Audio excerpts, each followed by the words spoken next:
So ngayon po ay Resurrection Sunday. Pero hindi explicitly tungkol sa resurrection yung text natin. So binasa natin yung Genesis 1, 26 to 31 as continuation ng sermon series natin sa Genesis 1 to 11. So tatapusin natin ngayon yung Genesis 1. And gusto ko lang ipaliwanag sa simula na ano namang kinalaman itong creation account, especially yung pagkalika ng Diyos sa tao sa muling pagkabuhay ng Panginoong Jesucristo.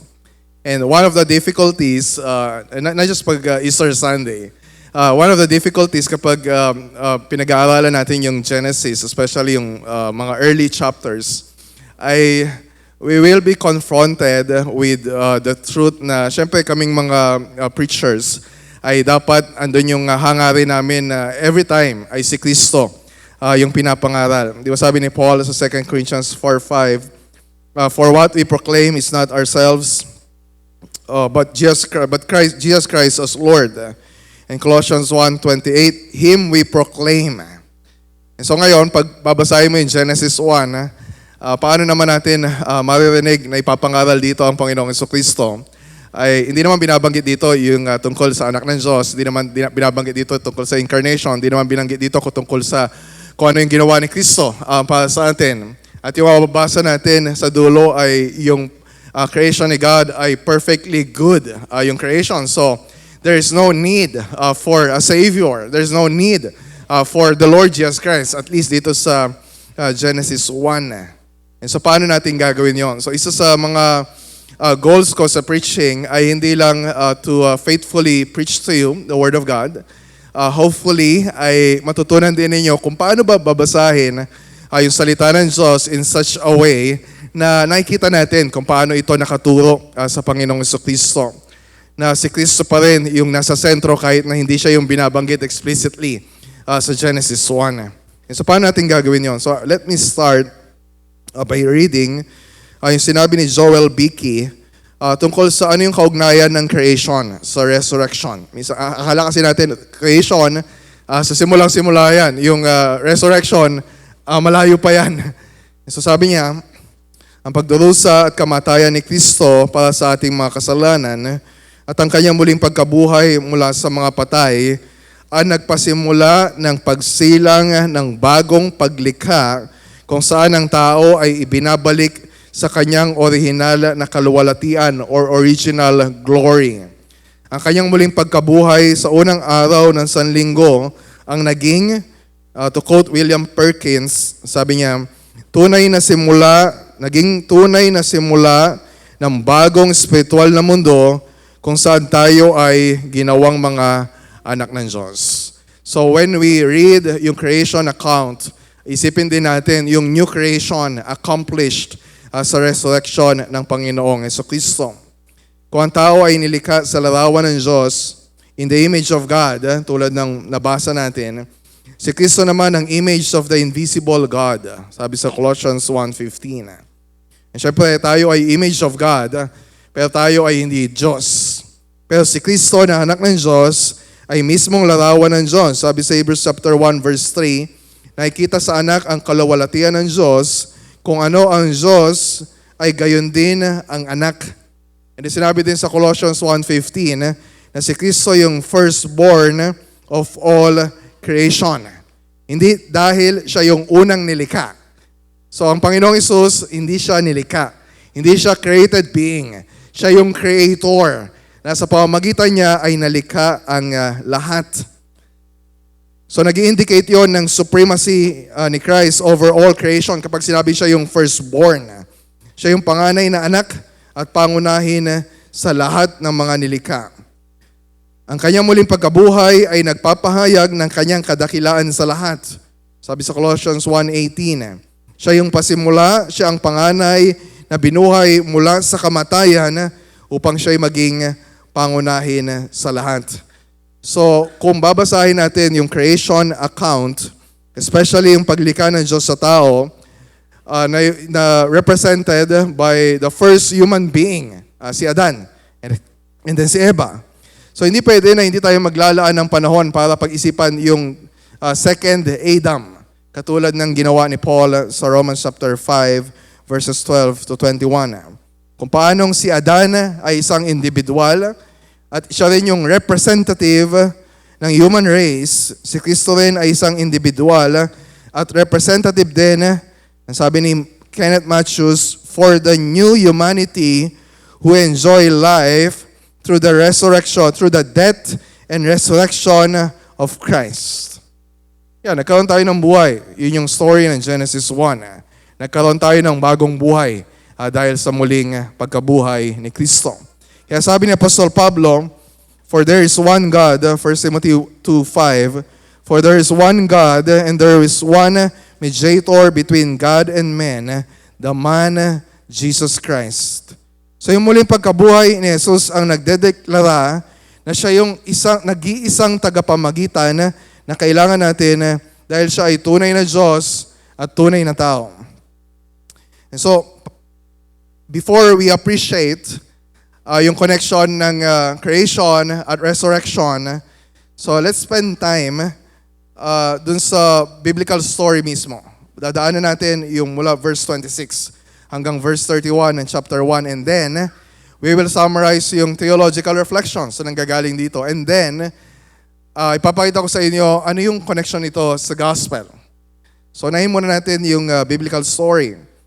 Kumakita natin dito sa verse 26 hanggang verse 31, ay mayroon ditong four sections. Yung first section, so nakalagay sa bulletin po ninyo, yung outline. Yung first section sa verse 26, then God said, and then sa verse 27, so God created, and then verse 28 to 30, and God blessed them. Tapos nakapaloob dalawang beses, and God said, and God said. And then sa verse 31, and God saw. God said, God created, God blessed them, God saw.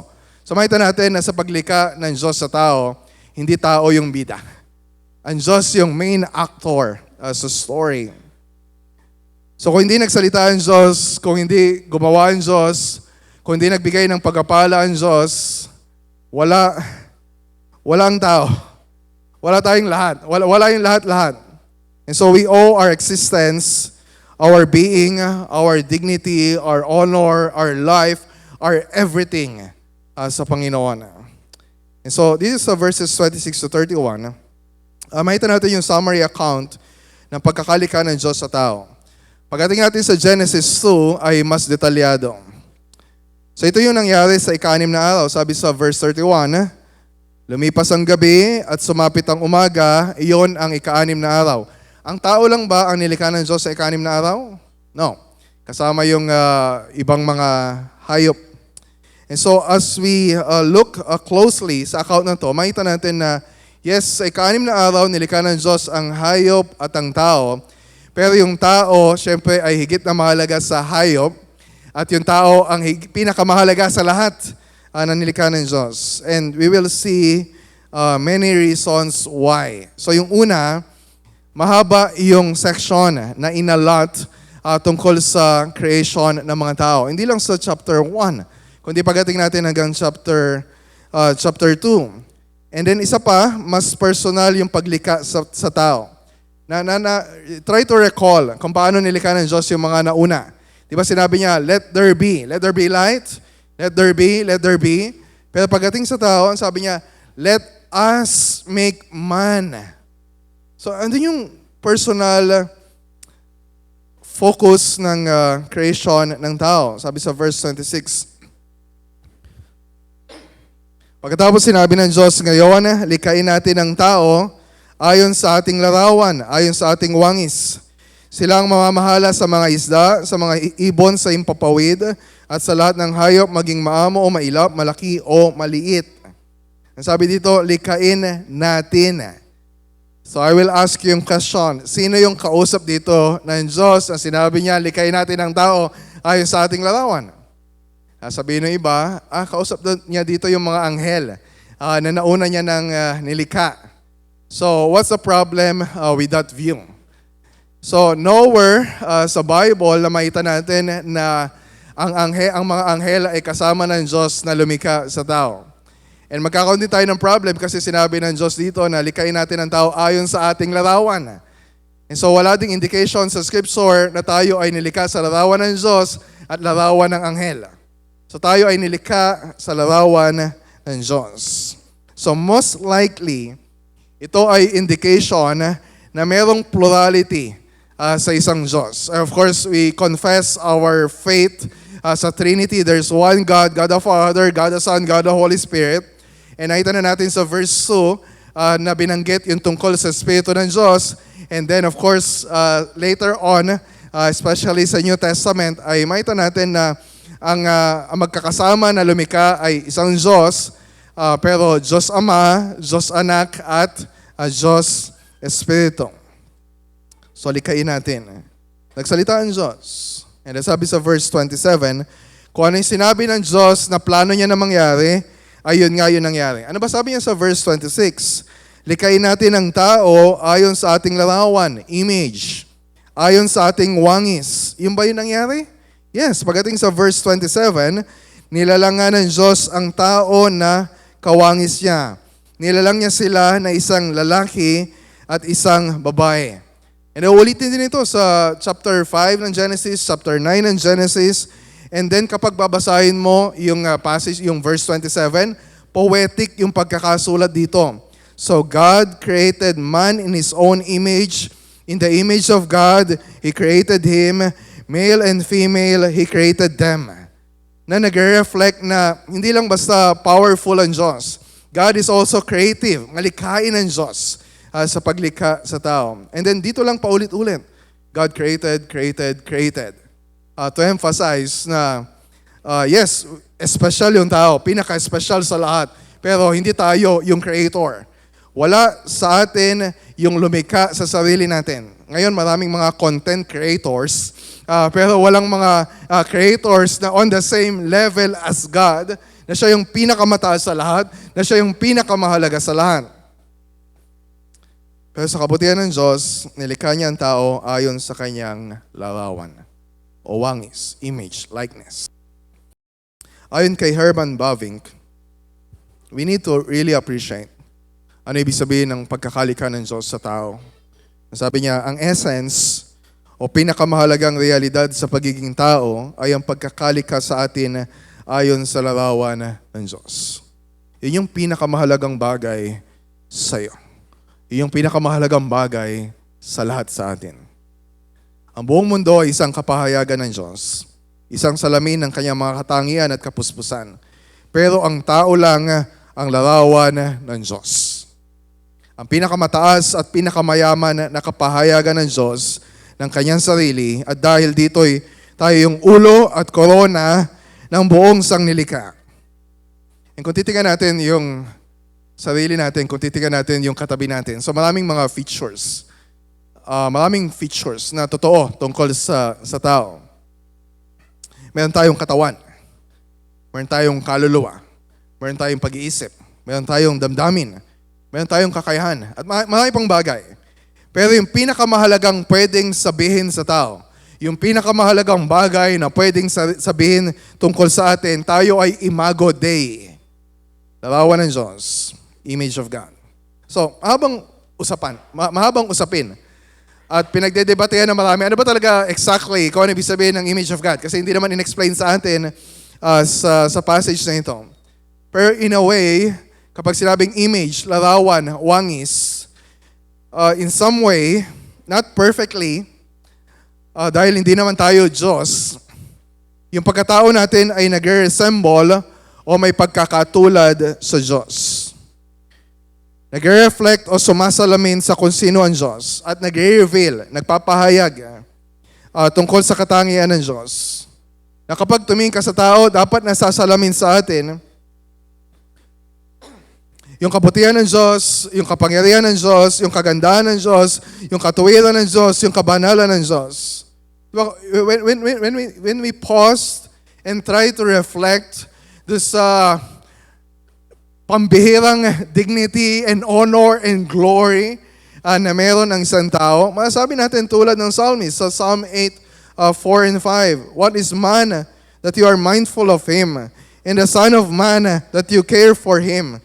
Yet you have made him a little lower than the heavenly beings, dahil tayo ay nandito sa mundo, and crowned him with glory and honor. And makita natin sa verse 27, na yung nilikha na tao sa larawan ng Diyos ay parehong lalaki at babae. Hindi lalaki lang yung nilikha sa larawan ng Diyos. Hindi babae lang yung nilikha sa larawan ng Diyos. Hindi yung lalaki ang nilikha more in the image of God, tapos yung mga babae ay less in the image of God. Pantay-pantay. So sa Hebrew, so sinabi doon yung nilikha ng Diyos ang tao, sa Hebrew yon ay Adam. Na hindi tumutukoy kay Adan. Dahil ang tinutukoy doon ay si Adan tsaka si Eva. Na tumutukoy yon sa sangkatauhan, represented by the first humanity. Kaya nilinaw din sa verse 27 na yung nilikha sa larawan ng Diyos ay parehong lalaki at babae. Tapos sa chapter 2, makita natin, yes, pantay. Yung lalaki at babae created in the image of God. Pero mayroong pagkakaiba. We'll look more about that sa chapter 2. Pero sa point na ito, mahalagang bigyan din sa atin na yung lalaki at babae ay pantay sa pagiging image bearers of God. Kailangan ng lalaki ang babae, kailangan ng babae ang lalaki. Para magkasama nating gampanan yung responsibility to be image bearers. Na hindi natin magagampanan na naging isa. We need other human beings. And so yung fact na yung tao ay nilikha sa larawan ng Diyos ay isang paalala din sa mga Israelita na hindi na nila kailangan gumawa ng mga images. Di ba pinagbabawal ng Diyos sa second commandment sa Exodus chapter 20 na huwag kayong gagawa ng anumang larawan para sambahin. Na siyang nakakadurog sa puso natin na nakikita natin na ipinaparada sa atin during this Holy Week. Yung sangkatutak na mga larawan na pinapahalagahan ng mga tao na ipinagbabawal ng Diyos. Bakit di na tayo kailangan gumawa ng larawan to represent God? Kasi ang buong mundo ay puno na ng images representing God. At yung image na yon ay yung katabi mo. Yung image na yon, yung sarili mo. Gumawa na ang Diyos ng imahen to represent Him. At tayo yon ng mga tao. So we don't need to create other images. And so bukod sa pagkalika ng Diyos sa tao ayon sa kanyang larawan, ito pa yung isang dahilan bakit napaka-espesyal ng pagkalika ng Diyos sa tao. Sabi sa verse 28, and God blessed them. Yung mga hayop, yung mga ibon tsaka yung mga isda na created sa mas naunang araw, ay pinagpala din sila ng Diyos. Pero hindi sila kinausap ng Diyos na kasing personal katulad ng pagkausap niya o pakipag-usap niya sa tao. Ang sabi sa verse 28, na yung pagkausap ng Diyos sa tao ay may kinalaman mula verse 28 hanggang verse 30. Yung blessing ng Diyos sa tao ay may kinalaman sa pagpaparami, pamamahala, at pagkain. So yung una, pagpapakarami. Sabi sa verse 28, magpakarami kayo at punuin ninyo ng inyong mga anak ang buong daigdig.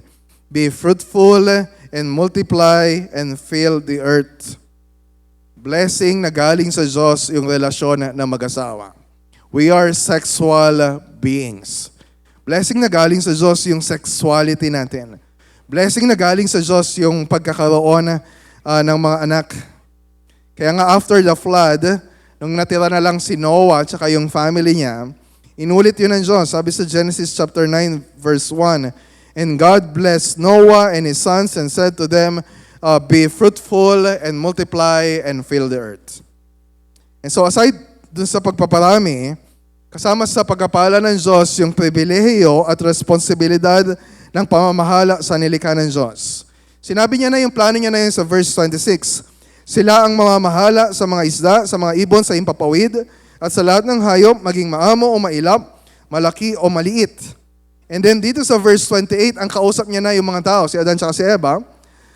And sabi niya, at kayo ang mamahala nito. Bibigyan ko kayo ng kapangyarihan sa mga isda, sa tubig, sa mga ibon sa himpapawid, at sa lahat ng mga hayop na nasa ibabaw ng lupa. Sa English, subdue it, have dominion over. Nagbibigay dito ang Diyos na siyang hari ng lahat, ng authority, ng atas sa atin na gamitin yung mga bagay sa mundong ito para sa sarili nating kapakinabangan. Diba? Kaya nagtatrabaho tayo, kaya kumakain tayo, kaya we use the resources of this world para sa sarili natin. Para tayo mga conquering kings. Pero hindi natin gagamitin yung privilege na yun para abusuhin yung nilikha ng Diyos tulad ng mga exploitations, distractions na ginagawa ng iba. Kundi we represent our King. We represent the loving rule of our King. So mapag-alaga at mapagmahal ang Diyos na hari natin, kaya ibibigay niya lahat ng kailangan natin. So yung blessing ng Diyos may kinalaman sa pagpaparami, may kinalaman sa pamamahala na ibinigay sa atin, may kinalaman din sa pagkain na kanyang ibinigay sa atin. Every good and perfect gift is from above. Sabi sa James chapter 1 verse 17. Kaya sabi niya sa verse 29, verse 30,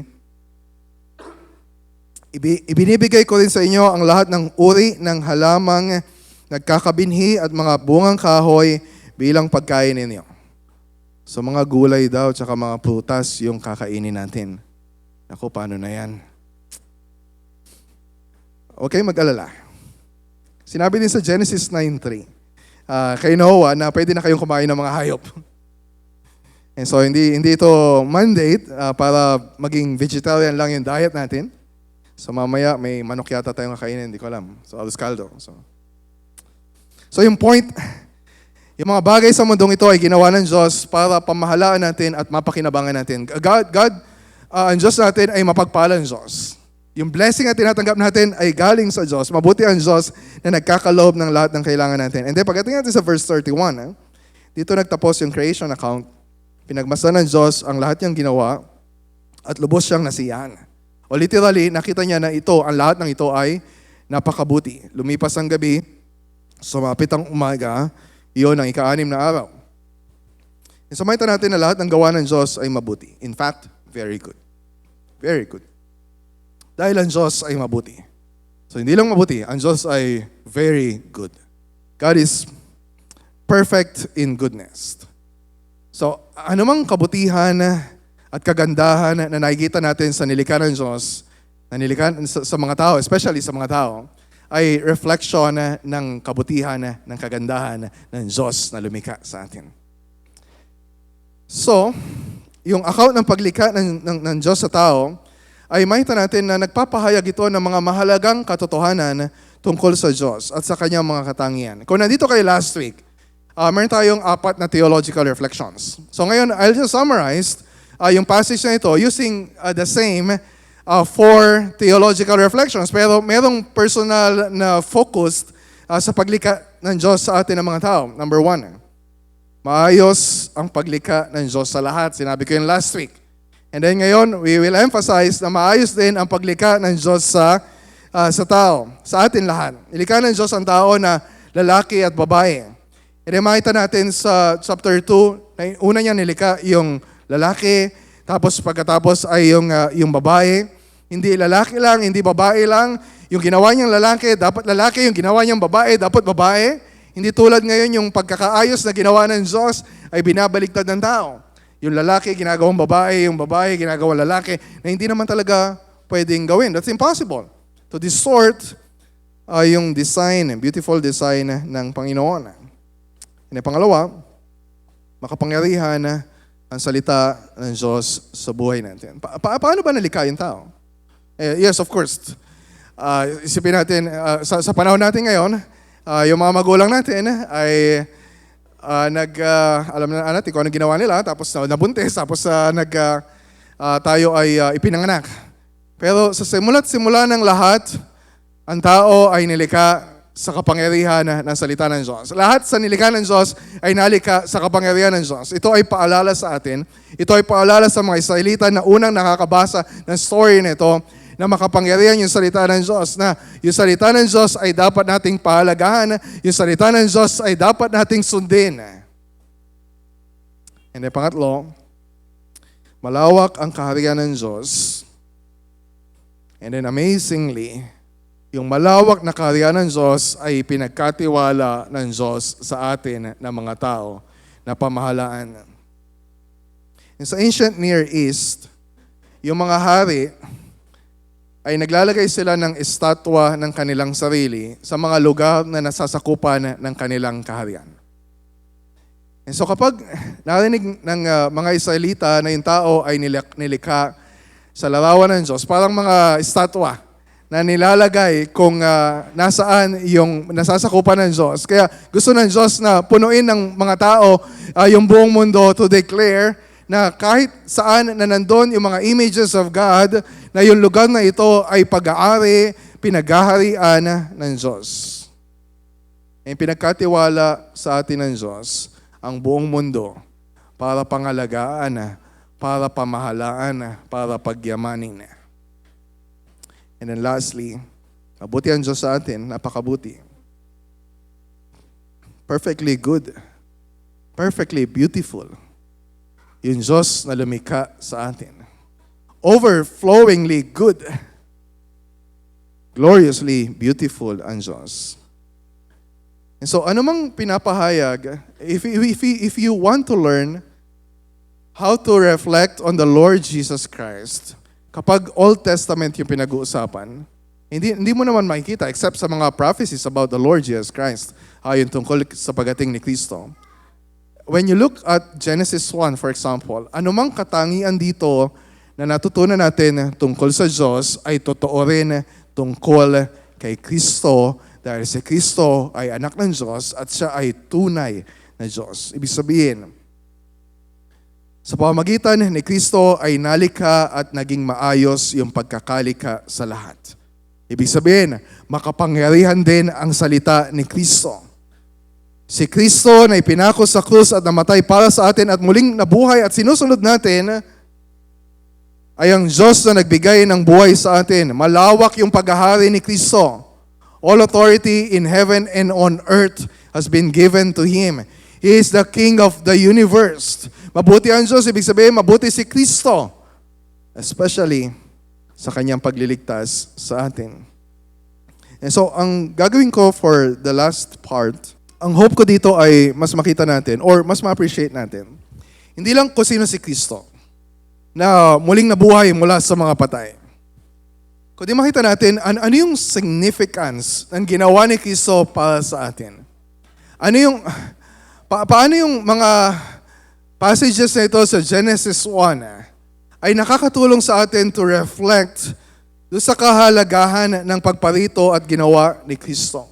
Titingnan natin dito yung limang layunin ng Diyos sa pagkakalikha sa tao. And then every time, we will reflect paano, kasi gusto ng Diyos na gano'n yung gawin natin eh. Pero we have to reflect na lahat tayo ay nabigo na gawin yung gusto ng Diyos na gawin natin. We all fail to accomplish God's purposes for our lives. And then, makita natin, paano ba yun tinupad ni Kristo? Paano yun nagkaroon ng katuparan sa pagating ni Kristo? Number 1, unang layunin ng Diyos sa tao, ano nakasulat dyan? To reflect God's character. Isa yun sa implications ng being created in the image of God. Na sa buhay natin ay dapat masalamin ang kabutihan ng Diyos. Dapat masalamin yung pagkamalikhain ng Diyos. Dapat masalamin yung gawa ng Diyos. And sa ilang paraan, nagagawa natin yon. Pero dahil sa kasalanan, nabigo tayong i-reflect kung sino ang Diyos sa buhay natin. Dapat tayo sana ay mga salamin na kapag tumingin ang Diyos, tumingin yung ibang tao sa atin, ay makita nila yung katangian ng Diyos. Pero dahil sa kasalanan, we are all broken mirrors. Mga basag na salamin. At ang nakikita na lang ng mga tao ay very very small reflection of who God is. And distorted, sila-sila, basag na basag na larawan ng Diyos. And that's why we need Jesus. Siya yung perfect image of God. Hindi lang dahil sa kanyang pagka-Diyos, dahil siya ay tunay na Diyos, talaga nasasalamin sa kanya yung pagka-Diyos ng Diyos, kundi bilang isang tao na siya rin ay sa wangis ng Diyos. He is the image of the invisible God, sabi sa Colossians 1:15.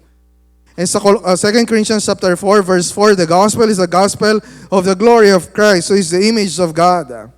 And so anong layunin sa atin ng Diyos?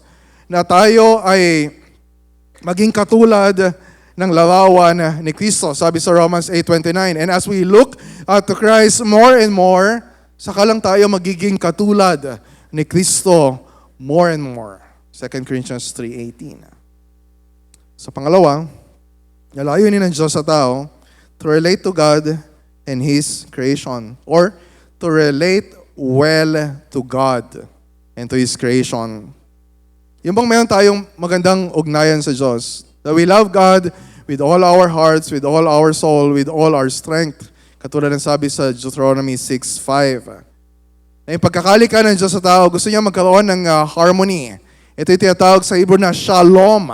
It's not just about peace, but yung may sense of wholeness, yung relasyon natin sa ibang tao, yung relasyon natin sa asawa natin, yung relasyon natin sa anak natin, yung relasyon natin sa ibang nilikha ng Diyos. But because of sin, nasira yung shalom na yon.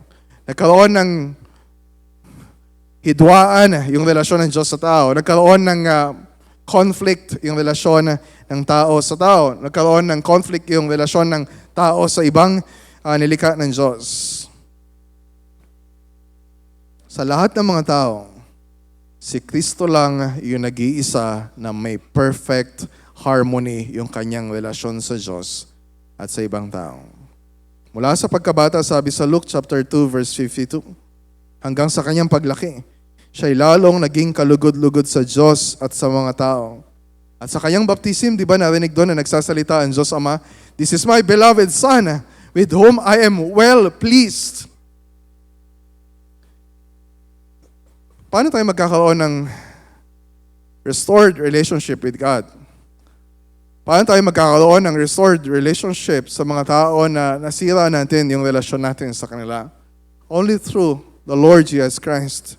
Sa pamamagitan ni Kristo ng kanyang kamatayan at muling pagkabuhay, sabi sa Colossians chapter 1 verse 20, niloob ng Diyos na ang lahat ng bagay, maging sa langit o sa lupa, ay ipagkasundo sa Kanya. Si Kristo lang yung tanging paraan, si Kristo lang yung nag-iisang paraan para yung shalom sa nilikha ng Diyos ay ma-restore.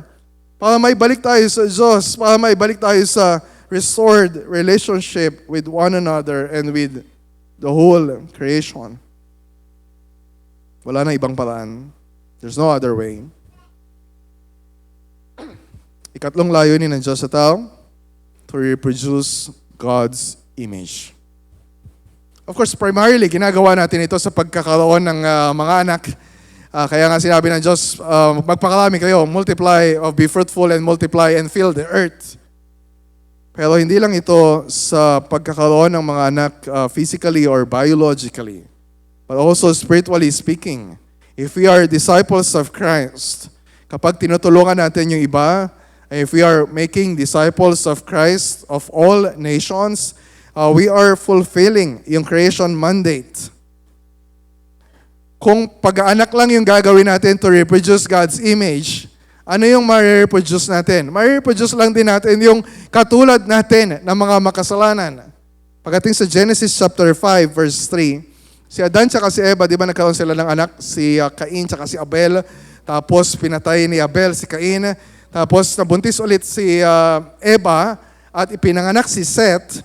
And sabi sa chapter 5 verse 3, nagkaanak ng isang lalaki, si Adan, na kanyang wangis ayon sa kanyang larawan.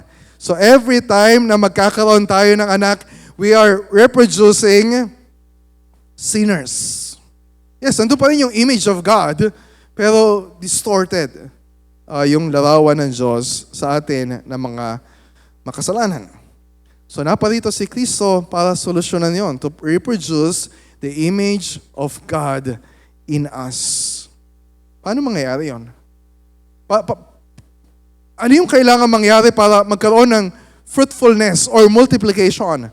To reproduce the image of God na siyang layunin ng pagparito ng Panginoong Hesus. Sabi niya sa John chapter 12 verse 24, hanggat hindi nahuhulog sa lupa ang butil ng trigo at mamatay, mananatili itong nag-iisa.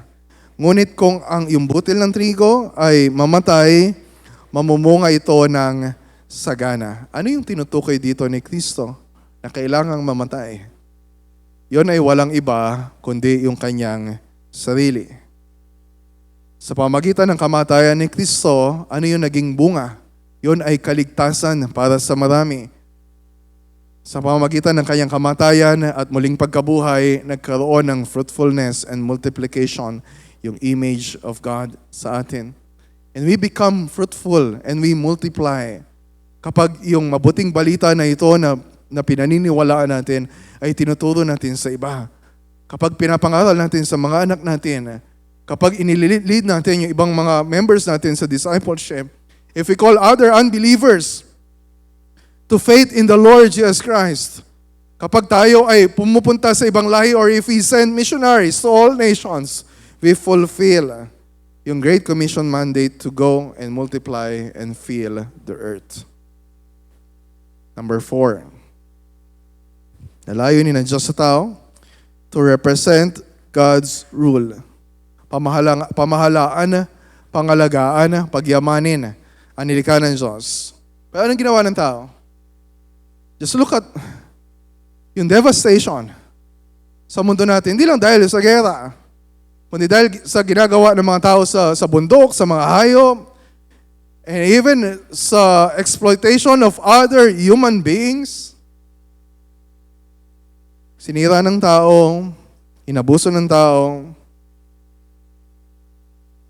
o kinaalagaan o pinapagandaman.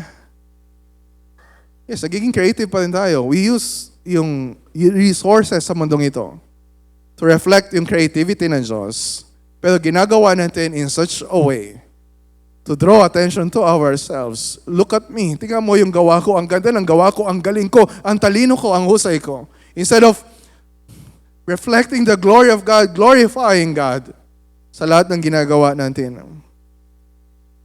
So sa pagdating ng Panginoong Jesucristo, siyang hari ng lahat, ipinakita niya kung ano exactly ang ibig sabihin na pamahalaan yung nilikha ng Diyos. Naparito siya, hindi bilang isang hari na igagapos yung mga tao o pahihirapan yung mga tao. Hindi para mang-abuso, hindi para mang-alipin ng ibang tao. He came, the Son of Man came, not to be served, but to serve and give His life as a ransom for many. Siya yung servant king na sa kanyang kapakumbabaan. Diba sa fighter verse natin? And being found in human form, He becomes obedient even to the point of death. Even death on a cross. That's our servant king. Merong humility, merong gentleness, merong weakness. Just look at the cross. And then sa kanyang muling pagkabuhay, itinaas ng Diyos yung kanyang pangalan. Binigyan siya ng pangalan na higit sa lahat ng pangalan. At ipinailalim sa kanyang mga paa ang lahat ng bagay sa nilikha. Even the church, He is head of our church. And number 5, nalayunin ng Diyos sa tao to receive God's blessings. Ganito kabuti yung Diyos. Mapagpala ang Diyos. Nag-uumapaw yung kabutihan ng Diyos. Pero sa halip na magpasalamat sa Diyos sa maraming pagpapala na binigay niya sa atin, we became ungrateful. Hindi natin kinilala yung kabutihan niya sa pag-ibigay sa atin ng mga kailangan natin. When was the last time we thank the Lord for the many blessings we are receiving every day? And worse, yung mga bagay na binibigay niya sa atin ay ginagamit pa natin para mas pahalagahan, mas sambahin, mas mahalin ng higit pa sa Diyos na nagbigay ng mga ito. So anong nararapat para sa atin? Do we deserve God's blessings? No. Sumpa ng Diyos ang nararapat para sa atin. We are ungrateful, idolatrous sinners.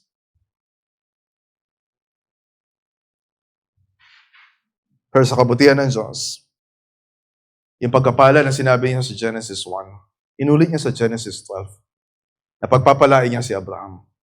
Yung buong lahi ni Abraham at lahat ng lahi sa buong mundo ay pagpapalain sa pamamagitan niya. And how do we receive the blessing of Abraham?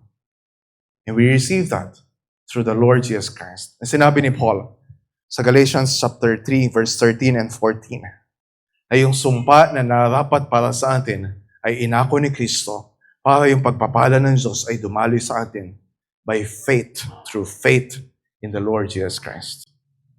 You will not receive God's blessing kung wala kang pananampalataya kay Kristo. You will not receive Christ. You will not receive Christ's salvation kung wala kang pananampalataya kay Kristo. But if you are in Christ, every spiritual blessing in the heavenly places ay sa atin. Sabi sa Ephesians 1:3. In Christ, we have received grace upon grace. Kaya isang malaking biyaya at pagkapala na galing sa Diyos ang Panginoong Yesus.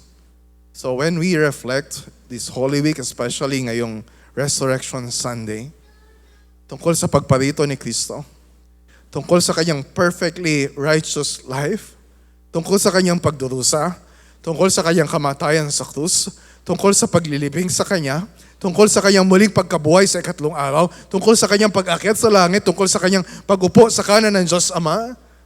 And as we anticipate the coming of the Lord Jesus Christ, as we celebrate the Lord's Supper mamaya,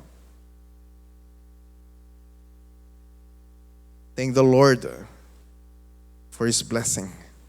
At alalahanin din natin, hindi lang yung kabutihan ng Diyos, alalahanin natin yung kung anong pambihirang kapangyarihan yung dumadaloy sa atin. Yung kapangyarihan ng Diyos na lumikha sa lahat ng bagay, yung kapangyarihan ng Diyos na nagbigay ng hininga sa atin para magkaroon tayo ng buhay. And that same power, parehong kapangyarihan ang bumuhay na muli kay Kristo mula sa mga patay. And that same power is available to us, every one of us who is in Christ. Na yung kapangyarihan na yun ay dumadaloy sa atin, the power of Christ, the power of the risen Christ. Para ano? Para ipamuhay yung buhay na nais ng Diyos para sa atin. That's the immeasurable greatness of His power. Sabi ni Paul sa prayer niya sa Ephesians 1:19. The immeasurable greatness of His power toward us who believe, according to the working of His great might. Yes, lahat sa atin. Nabigo tayo na tuparin yung layunin ng Diyos sa paglikha sa atin. Pero kay Kristo, natupad yung layuning iyon. And kung tayo ay na kay Kristo, magkakaroon din ng katuparan. Not perfectly sa buhay na ito. But andun yung growing faithfulness sa atin para matupad yung layunin ng Diyos sa pagkakalikha sa atin. Marireflect din natin yung karakter ng Diyos sa buhay natin. Na para tayong mga salamin, hindi man perfectly, pero we're growing. Di ba sabi sa Colossians 3:10, patuloy na nababago at nagiging kalarawan ng Diyos na lumikha sa inyo. Magkakaroon tayo through Christ, magkakaroon tayo ng malapit na relasyon sa Diyos. A growing intimacy and communion with God.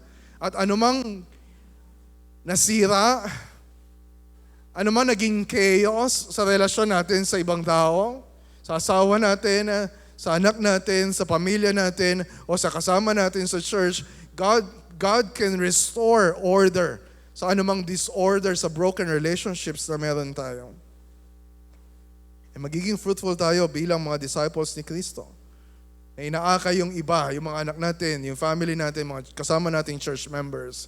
Yung mga kamag-anak natin na hanggang ngayon ay sumasamba sa mga Diyos-Diyosan. Yung mga kamag-anak natin na hanggang ngayon ay nagtitiwala sa sarili nilang relihiyon to save them.